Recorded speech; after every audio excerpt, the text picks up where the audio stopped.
जय राधा माधव कुञ्ज बिहारी गोपीजन वल्लभ गिरिवरधारी। जय राधा माधव कुञ्ज बिहारी गोपीजन वल्लभ गिरिवरधारी। यशोदानन्दन व्रज जन रञ्जन यमुना तीरवनचारी।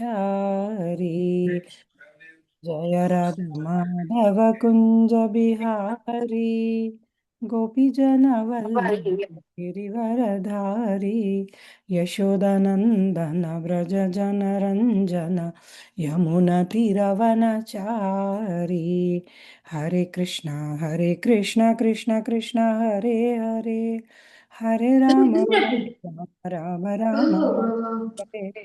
हरे कृष्ण कृष्ण कृष्ण हरे हरे, हरे Ram Ram Ram Hare Hare.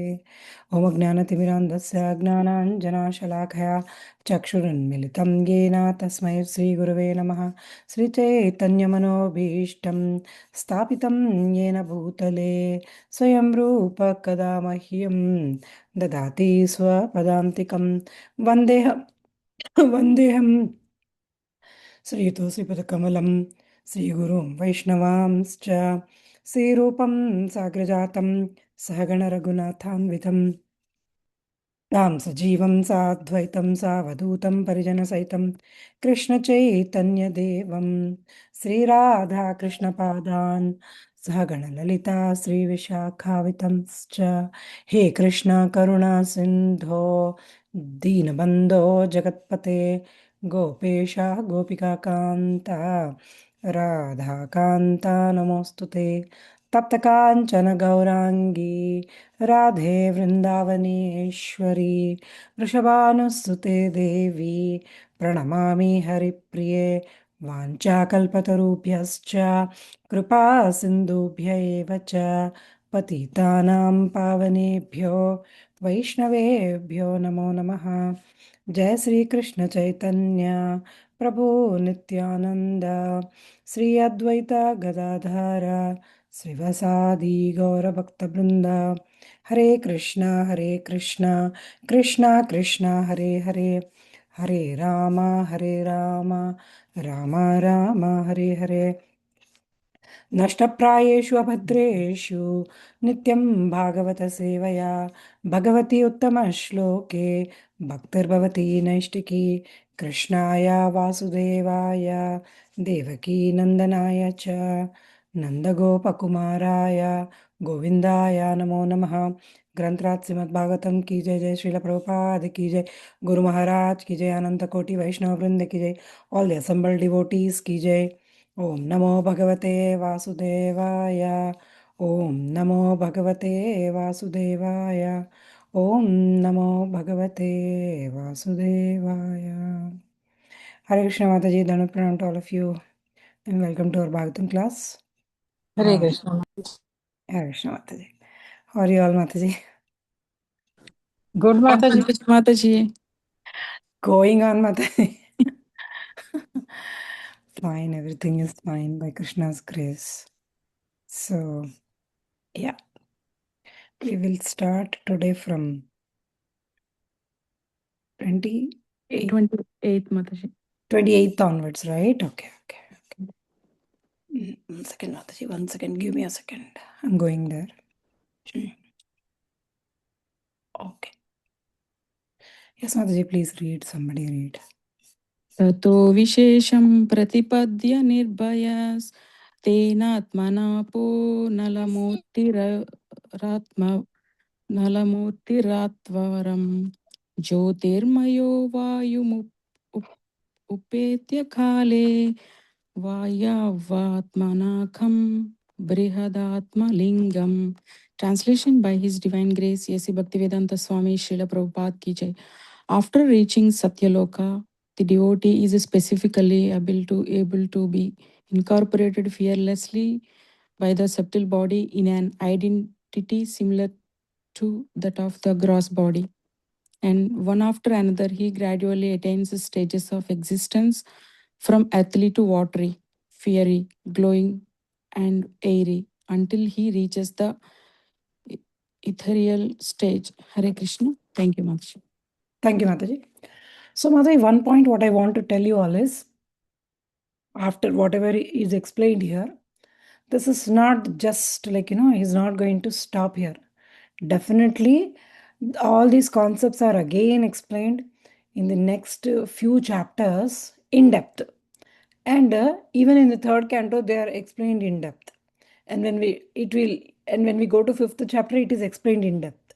So these topics are explained again and again in depth. So if you don't understand for now, like, understand what it means. But if you just don't expect that you have to understand everything today, and then, like, everything you want to assimilate today itself, that is not possible. Because after periodically reading Srimad Bhagavatam, we will understand step by step. This is how Bhagavatam works. Bhagavatam is not like any other story, wherein, like, day one you want to understand everything, and then day one you have the clarity of how a person is going. You want to watch him also go. That is not possible. So please understand that. At this point, yes, things are introduced and we learn things, but we need to understand, oh, there is a thrill, like, coverings are there, so each cover is 10 times bigger than that. So exactly what translation is saying and what it means and what Prabhupada is explaining, understand only that much is enough. Because further chapters will explain like what these tanmatras are in depth, why ahankara came, and why what is happening at at Karanodakasai Vishnu level, what is happening and then what is, how are the jivas impregnate in this material universe, and when jivas are coming, what else is coming with the glance of the Lord. Kala is coming and Swabhava is coming, karmas are coming, jivas are coming. So all these things, they you understand step by step. So today only don't expect that I have to understand everything. Not possible. Not possible for anyone, even for, like, so slowly Bhagavatam is like, we need to understand the concept, go in further depth, come back, read again, understand the concept, go in further depth. It works that way. Okay. So if you are not understanding like coverings and how the universe is layer by layer, my sincere advice is understand what is told here to that point, that what you need to assimilate over here. Don't unnecessarily go beyond this and then try to like, try to assimilate everything at this point. That is not possible usually. Maybe if you are an empowered soul by Lord, maybe it is possible, but usually that is not. Like, step by step we learn, like baby steps, and then we go further into inside it, and then we understand little bit, and then we go little like that. It works. So yes.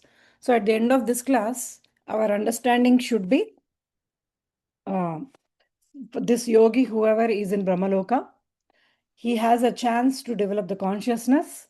If his consciousness is the same where he is, his destination is little different. If his consciousness has inculcated bhakti in it, then his destination is little different. And if he is like, so definite, that's why, like, there are different destinations depending on the consciousness of the person. Consciousness, will it get affected there? Yes, it gets affected. It gets. So 28. 28, what it's saying is, after reaching Satyaloka, the Brahmaloka, the yogi or this devotee, he uses the subtle body because gross body is not there anymore. Mind, intelligence, ego as a vehicle. He is using the subtle body as a vehicle and he's passing through the elements in reverse order. What does that mean? Like, what is a reverse order thing? So if you go further into the fifth chapter of this canto, it is explained very clearly that how the things are coming from Karnataka Vishnu, material nature comes in, like, jivas, the karma and the swabhava and the kala is impregnated into this material nature. At that point, it is called pradhana. And in this like, state, the three modes are inactive, like goodness, passion, and ignorance are inactive. And then when like, so therefore, like, they are unmixed state. So when Lord looks at the glance, he glances at the universe. The moment he glances, then agitation starts and the mahatattva creates. Mahatattva is a combination of Sattaguna and Rajaguna. So Tamaguna is not there at this position. And then Of course, this is explained again in 5th chapter, but for your information, why we are saying reverse order, I'm explaining this. So, and in the Mahatattva, when these two again they agitate, Ahankara is born. Ahankara is mostly in the mode of ignorance. In the mode of ignorance, again, this Ahankara is again further divided up into goodness, passion, and ignorance. And from the goodness comes the Gnana Shakti, and from the passion comes the Kriya Shakti, and from the ignorance comes the Karya Shakti. So the Gnana Shakti is what usually is born in the mode of goodness is mind, 10 senses, and 10 senses devatas. And in the Karna Shakti or the Kriya Shakti, in the passion, what is born there? The 10 senses and intelligence is born. So it's interesting. Mind is in goodness and intelligence is in passion. But working way, we don't see that, right? Because mind is the one which drags us everywhere. But anyway, that's how they are born. And again, in the Karya Shakti, which is the Dravya Shakti, 5 Tanmatras and 5 elements are born. So basically, how from here, what comes from Ahankara comes the sound. First thing what is born is sound. From sound comes ether. From ether comes touch. From touch comes air. And from air comes form. From form comes fire. From fire comes taste. From taste comes water. From water comes smell. From smell comes earth. So this is the order actually. So how it came into being, this is the way. Now he is going in the reverse order. That means he is going from earth, he will go to water level. From water level, he is going to fire level. And from fire level, he is going to ether level. And from ether level, air level to ether level, and ether level to Ahankara. And from Ahankara, he'll go to Mahatattva. And from Mahatattva, he'll go to Pradhana. And from Pradhana, if he is still in that Paramatma consciousness, he will go and merge into the Karanodaka Sai Vishnu. If his consciousness is not, he is a devotee consciousness, then he will go to Vaikuntha. So this is how it is explained. But for you to understand, I've just explained why it is set reverse order. So again, we'll go to the translation and try to understand. After reaching Brahmaloka, this yogi or the devotee, if he is whatever state he is in, he uses the subtle body, which is mind, intelligence, and ego, as a vehicle, and he passes through the elements in reverse order. From earth, he'll go to water. From water, he'll go to fire. From fire, he'll go to light. And from light, he'll go to air. From air, he enters into ether. Finally, he reaches the spiritual stage of existence. So what is happening here? Basically, he is letting go of all the ahankara also. So this describing the exiting the material universe layer by layer. So how we try to understand it in our language. So after reaching Satyaloka, the yogi or the devotee does not use physical body anymore. He uses subtle body. He passes through the layers of universe one by one in reverse order. So at the bottom comes earth. From earth he is starting, so therefore he is going from earth to ether, which is space. When he reaches the ethereal stage, which is space, he is almost completely beyond matter. That means ahankara is no more there in him.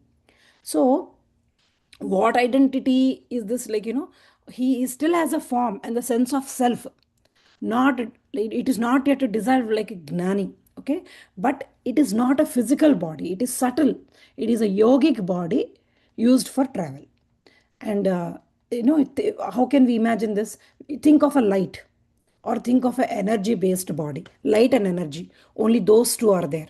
Not flesh, not bones, only light and energy. If a person is equipped with light and energy, how he goes? So you can imagine him to be like that.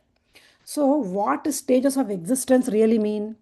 These are the material elements that make up the universe. He is leaving matter or the material universe layer by layer. So it means what? He is giving up identification with the physical body, which is earth level. He is giving up the identification with the subtle sensations, which are water, fire, and air. And he is giving up the identification with the ether also, which is mind and space. So finally, he is ready to enter the spiritual realm. So this verse is describing the dematerialization. I'll again repeat. This verse is describing dematerialization. When we come like, we leave one by one all the purity in us, and we start becoming gross and gross and gross and gross and gross. Finally, when we come to earth, our consciousness is also not at the full level. So we come like that. So basically, what happens to us when we are coming from up to down? We are getting materialized, more materialized, and more materialized, more things, more and more. And finally, when we come to earth, we are not even in a position to understand who I am, and we can't see anything properly. We can't understand anything properly. If some guru comes in our world, and if some devotee comes in our world and tries to explain, Baba, this is not you.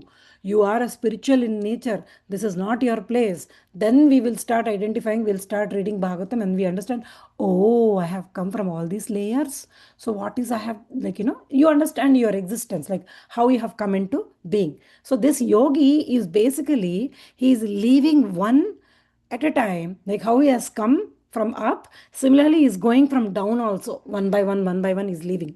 So from gross body is going to the subtle body level, and from subtle body level he is going to pure soul level. So, or in other words, from universe he is going to beyond universe, and from beyond universe he is entering into spiritual world.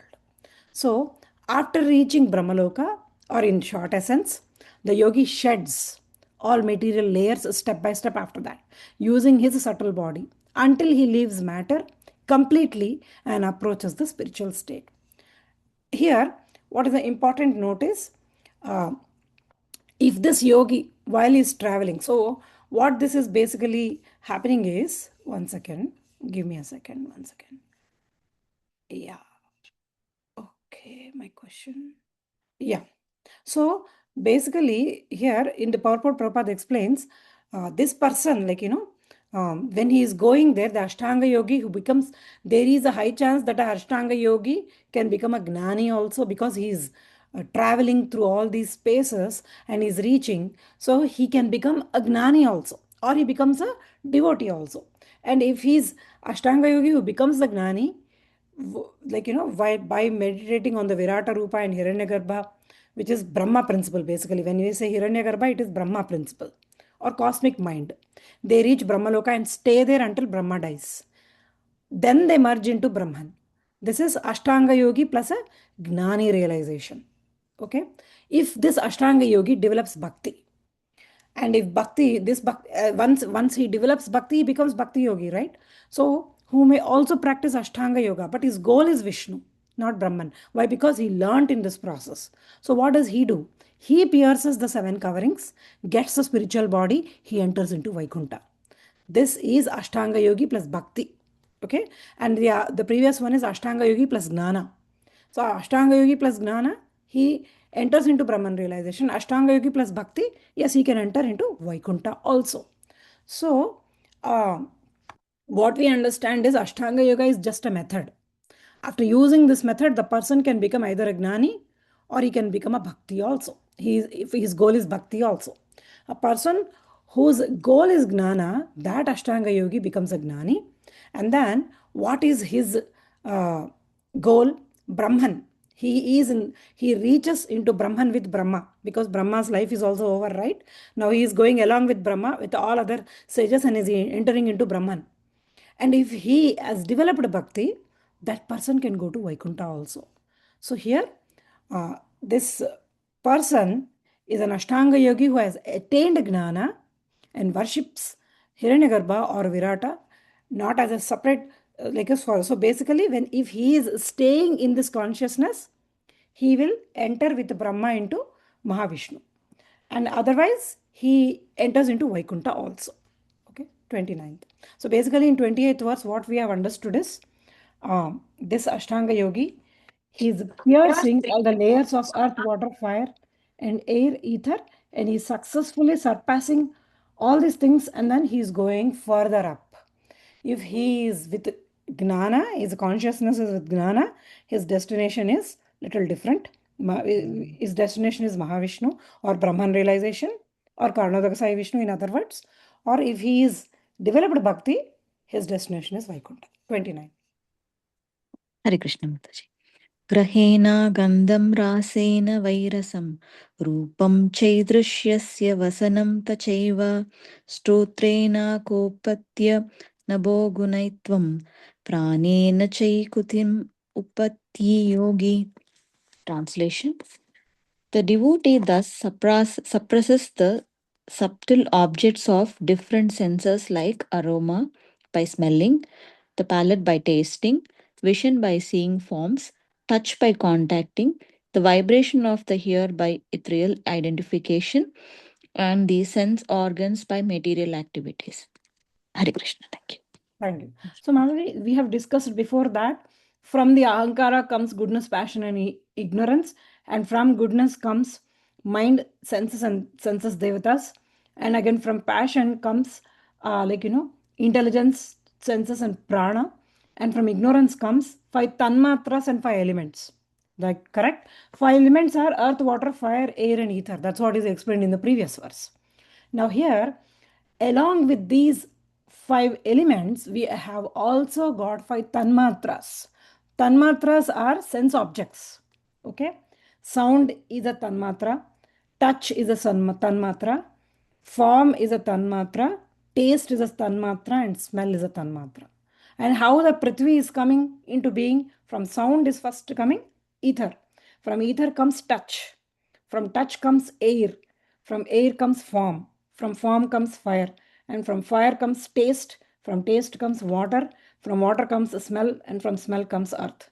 Now, this yogi is passing, he is going up from earth to water to fire to air and ether. And while going there, he is going from earth to smell.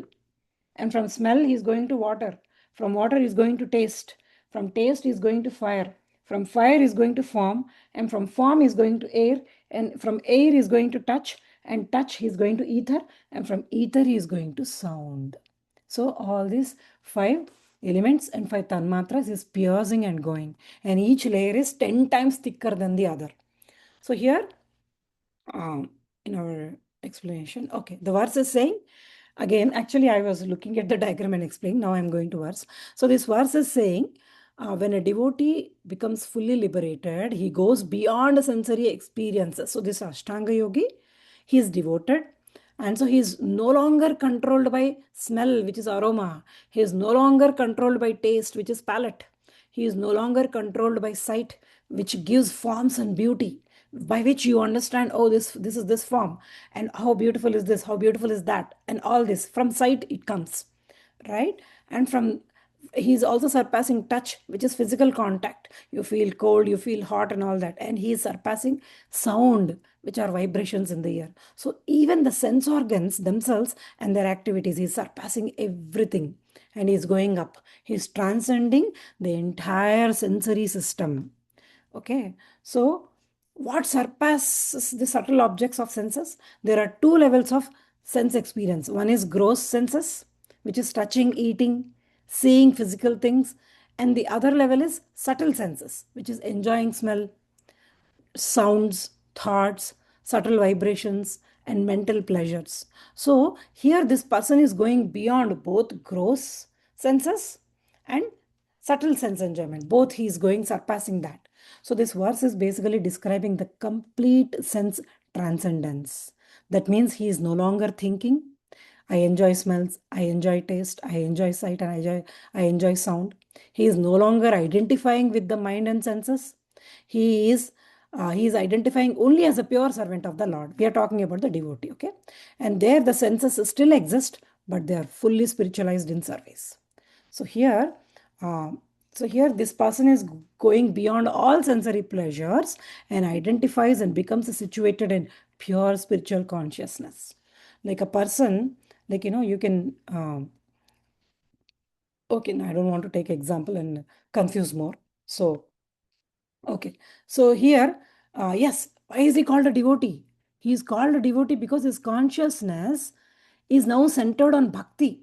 Because this person, like we have discussed it before, an Ashtanga yogi can be like a gnani also. After surpassing the universe and after clearing things, he has attained gnana and he is waiting with Brahma, so that when his the term of this universe finishes, he enters into Mahavishnu.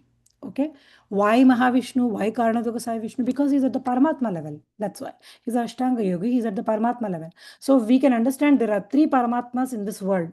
One Paramatma is Karanodaka Sai Vishnu, who is the Paramatma for all the material worlds. Another Paramatma is the Garbhodaka Sai Vishnu, who is the essence or who is inside every atom of the whole universe. And the third Paramatma is Kshirodaka Sai Vishnu. So by transcending or by going through the universe, he has reached the first Paramatma, who is a Virata Rupa. And by going through the Svetadvipa, he has reached the second Paramatma, which is Kshirodaka Sai Vishnu.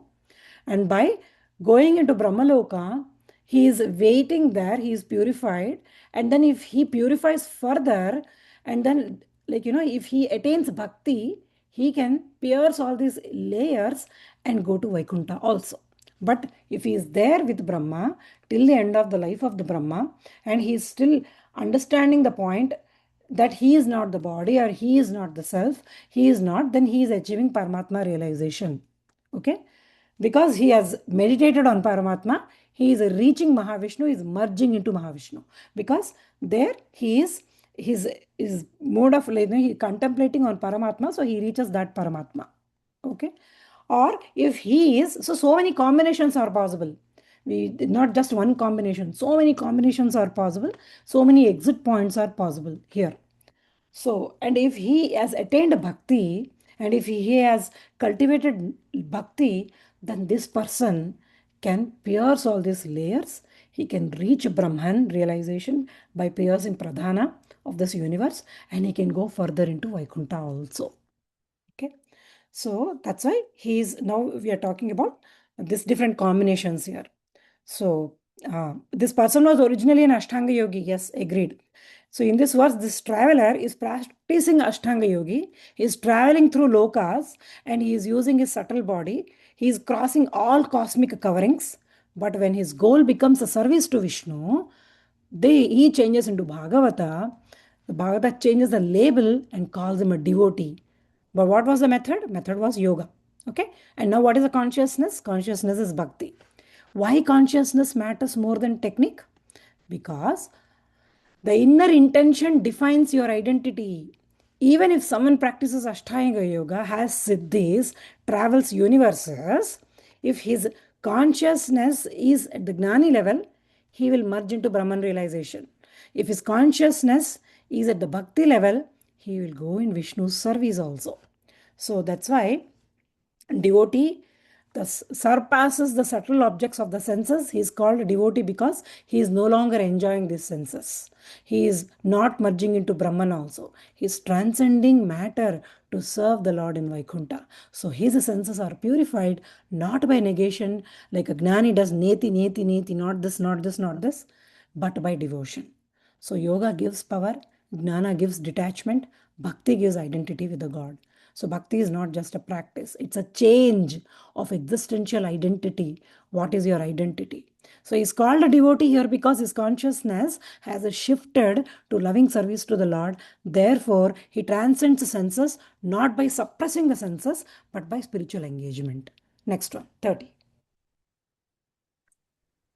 सबूतसूक्ष्मेन्द्रियसन्निहर्षम् सन्निकर्षं मनोमयं देवमयं विकारं संसाध्य गत्या सहतेन याति विज्ञानतत्त्वं गुणसन्निरोधम्. Translation by His Divine Grace, Sri Bhaktivedanta Swami Srila Prabhupada Ki Jai. The devotee, thus surpassing the gross and the subtle forms of coverings, enters the plane of egoism, and in that status he merges the material modes of nature, ignorance and passion, in this point of neutralization, and thus reaches egoism in goodness. After this, all egoism is merged in the Mahatattva, and he comes to the point of pure self-realization. Thank you, Mataji. Hare Krishna. Thank you. So yes, we've been discussing, correct, from Karnodak Sai. Now he is Karnodak Sai Vishnu comes the material nature, which is Pradhana level, where, like, of course all the modes are inactive. And from Pradhana, when the Lord glances at it, it becomes Mahatattva, because Mahatattva is like, that is also is not a disturbed state, nothing happens there, but it is like, in the sattva and rajaguna. And from that, again, agitation happens and ahankara comes. And ahankara is predominant in tamoguna, which is ignorance. And that ignorance again divides into three: goodness, passion, and ignorance. So from there, we have discussed it. In goodness comes mind and 10 senses, and in passion comes 10 senses and intelligence, and in ignorance comes 5 tanmatras and 5 elements. And this person is basically going in the tanmatras and elements, right? Earth, water, fire, ether. Similarly, smell, taste, touch, form, sound. He's piercing all this. And finally, where does he go? He goes to Ahankara because he's going back. He's going to Ahankara. That's what is explained here, okay? So here, this verse is describing how this devotee leaves material existence layer by layer until he realizes he's a pure spiritual self. So step by step, meaning surpassing gross and subtle coverings. So he is surpassing the gross and subtle forms of coverings. Gross coverings are earth, water, fire, air, ether. Subtle coverings are mind, intelligence, and false ego. He is crossing all this. He is going beyond body. He is going beyond mind also. So here he is entering the plane of egoism. There, the plane of egoism means now he is facing the deepest material identity, which is false ego, ahankara.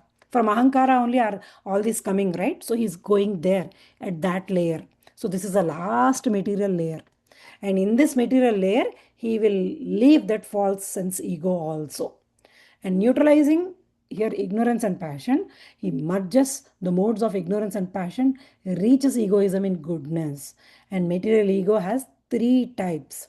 One is tamas, of course. Usually in the animals, when we are in the tamas or we are in the ignorance, this is animalistic identity. And in rajas, we are the doer or the enjoyer identity. In the sattva, we are in the peaceful spiritual seeking identity. He dissolves tamas, rajas, and becomes pure sattvic. And so when he becomes a pure sattvic, he goes from ahankara level to mahatattva level. Okay? He's piercing ahankara also. After this, all egoism is merged in the mahatattva, because even sattvic ego dissolves into cosmic intelligence, which is mahatattva. He no longer thinks I am a separate material identity. And who is when we read in the third canto, we have different adhisthana devatas controlling each. Mahatattva is controlled by Vasudeva, the Lord Vasudeva. Ahankara is controlled by Sankarshana. So we will read that in the detail. So that's what, like, the same concept is explained there also with further more details. Just like one example we can take of, like, what is that process? I forgot. The plants make photosynthesis. We are introduced of photosynthesis concept when we are in 5th grade or 3rd grade. And the same photosynthesis is explained when we go to 5th grade, but with more details. What are the carbon dioxide, oxygen, water, and all those are added and explained. The same photosynthesis concept is explained when we go into further classes, like how that is, what is the chemical formulas of these. And then when we go further high, it explains in detail. So same concept is explained again and again, but then they go into detail. Similarly, the same thing Bhagavata also does. Bhagavatam also does. So now his ego is merging in Mahatattva, and he comes to the point of pure self-realization. Now he realizes, I am a spiritual soul, servant of the Lord. And this is the freedom from all material identity. So here, this verse is basically describing the deconstruction of material self. From body, this person saying that I am this body is going to the mind level, that I am the thinker, I am the enjoyer. From there, he is gone to the level of, oh, I am an independent. That is ego. From that level also he is passing. He's going up. And now he has reached the Mahatattva, wherein like he is thinking I am universal consciousness. And from there, he again further goes up and thinks that I am the pure soul, servant of Lord. So that's why he is called a devotee here, because he does not stop at impersonal self-realization. The moment he thinks I'm not this body, he would have got impersonal self-realization. But he is realizing that I am the pure self meant for the service of the Lord. So therefore, he is going further up. So the devotee dissolves body, mind, and ego layer by layer, transcending all material identity, and that awakens his pure spiritual self. So this is like, how you can understand this, like peeling an onion. Like peel the body and peel the mind, peel ego, peel cosmic identity, and at the center, there is pure soul. That's what it is. So, a Gnani stops at Mahatattva, Brahman. So, when you reach Mahatattva, a Gnani stops there because in the Mahatattva, it is pure Brahman. There is no tinge of Ahankara. He understands the point that I am not this body anymore. I'm the soul. But because if he has attained bhakti, he goes further up, and the bhakta goes beyond that and enters into Vaikuntha with the spiritual identity. For Ashtanga Yoga, this process is mentioned. For devotees, now don't ask what happens to a devotee because we know devotee directly goes. He doesn't have to pierce the cosmos, pierce the universe, go this point, stay there, understand, read, realize, wait till material universe totally ends and then go find out your way. No need. We directly go. So I'll stop here, Mataji. Any questions, comments, or anybody has any points, please go ahead.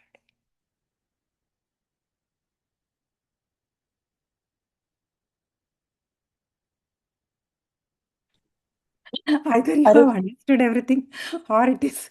Hare Krishna Mataji. Yes, Mataji, yeah. So for a devotee also, the complete the ahankara has to go, the sensual Yes. attachment should have to go. Yes. So the process is same, but maybe the path is different, right? Correct. Because Correct. even they have to dissolve, even they have to drop all this. Yes. So if the dissolution does not happen on the earth, do they have go to some place where they gradually purify themselves more and more, or they have to come back to earth? They are given a human body again. They will come back to earth and start the bhakti from where they left off. So they have to keep coming back till Yes.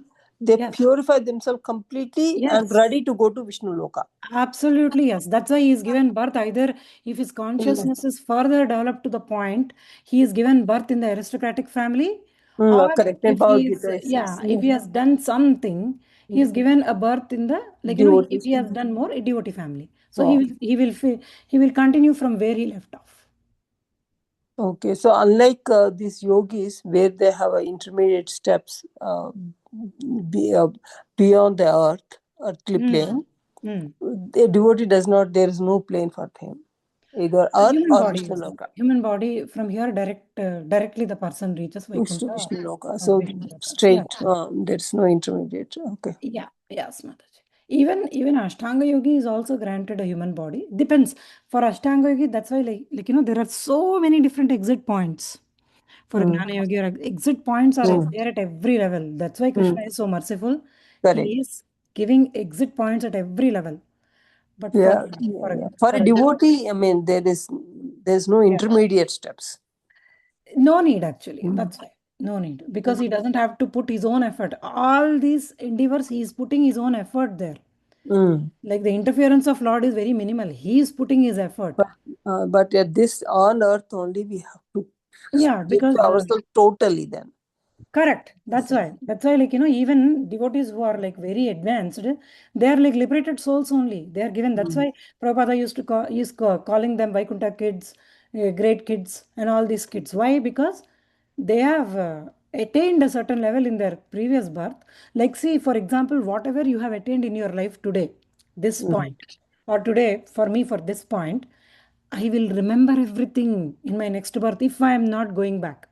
Correct. So I will remember everything in the sense I have attained a certain state in my life in this lifetime. But the fear is Kali Yuga is getting really darker and darker. That is true. That's the reason why that's we are the fear. encouraged. That's why we are encouraged to go back. But then no problem. But if a devotee is coming, Krishna will take care, and definitely he is ensured all the protection by the Lord. And he says, my devotees never perish. Yes, he is given all facilities where he can further improve his bhakti. So he is given all that vision, all that accessories, and that proximity is given to him. That's why they are born in devotees' families, wherein devotion starts from day one. They don't have to again start understanding, like, this is not the reality. Maybe there is higher reality. Maybe this is working because of someone who is above. From that level, they don't have to start. They can directly, because devotee kids we see directly they are playing Mridanga, singing Hare Krishna. So from there they are continuing their journey. So up to fifth canto, we are discussing other types of yogas From and no, their Mataji, journey. whole of second canto talks about this only. Again, whole of third canto talks about this only. Fifth canto also talks about this.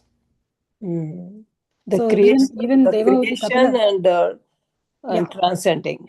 correct. Kapila Deva explains Devahuti the same thing. The same thing he explains from that point till the body point, Yeah, and then he fourth talks canto. about Fourth canto. fifth canto, no, yeah, third canto, and then he talks till the body, and again body also how it is coming from father's body into the mother's body. In mother's body, what is happening to the soul? That level he'll go. Like what is he thinking in the first month, the second month, what is happening, Yes. fifth month, Yes. what happens? Yeah, Yes. all that he'll talk. So when finally he's coming out from the mother's womb, what is happening to him? What is attacking him? Why is he forgetting his identity? Those details also he'll talk. That's why this is Brahmagnana, Mataji, not easy. It is difficult. So we need to pay attention and try to understand, write down, read again and again, come back again. That's how we learn. Yeah. Okay, Mataji. So, Okay, Mataji. Hare Krishna. Hare Krishna. Thank you. Okay. Then Hare Krishna. Thank you, Mataji. Hari Bol. Hare